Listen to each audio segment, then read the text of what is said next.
why this matters is in the equations, and you should be able to, if anyone talks about training you with heart rate training, heart rate variability training, you should immediately ask them to show you the formulas and do the math. Because you need to know that they're not just reading off stuff and assuming that that's good enough, because it isn't. Here's why. When we have both of the equations have in the denominator a subtraction. One thing is getting subtracted from something else. And so what those numbers can be, the range they can be, will tell you what the range realistically is for the measurement you're looking at. And that's, you need to kind of know what that range is in order to know, just like a medical doctor, am I higher than I expect? Or am I lower than I expect? Or am I in the range I expect? And so if you look at, on average, basically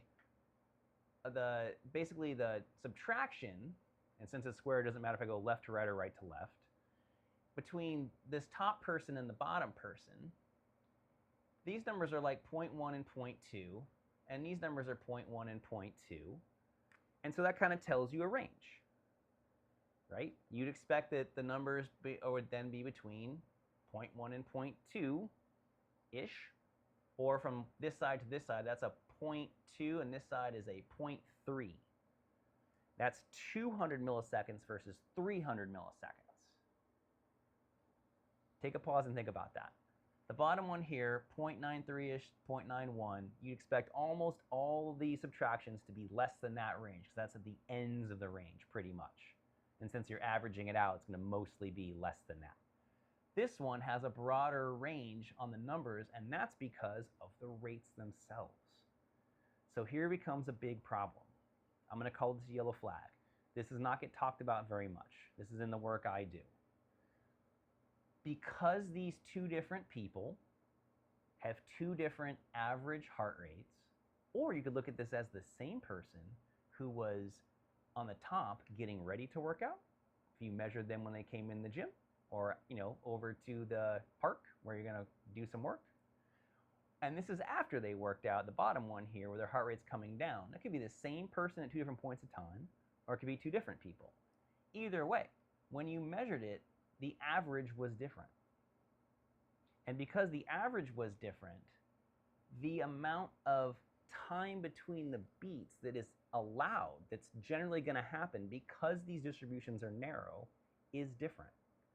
You simply have more time for variation if you're at a moment in time a person with a low heart rate, because you have you have long time between your heartbeats. And if you are the same person at a different point in time, or a different person, you have less time between your heartbeats. So because you have less time for variation. If you have more time, you have more time for variation. Right? Think about that. If you were going super, super fast in your car and the wind hits you, it doesn't affect you that much in terms of changing your speed. But if you're going fairly slow in your car and the wind hits you, it can change your speed a lot. And if you don't believe me, that's fine. I mean, wind might not do that. But think about what your foot does. If you're inside the car and you're going, pedal to the metal, and you try and tap a little bit more, you're probably not going to change your speed that much.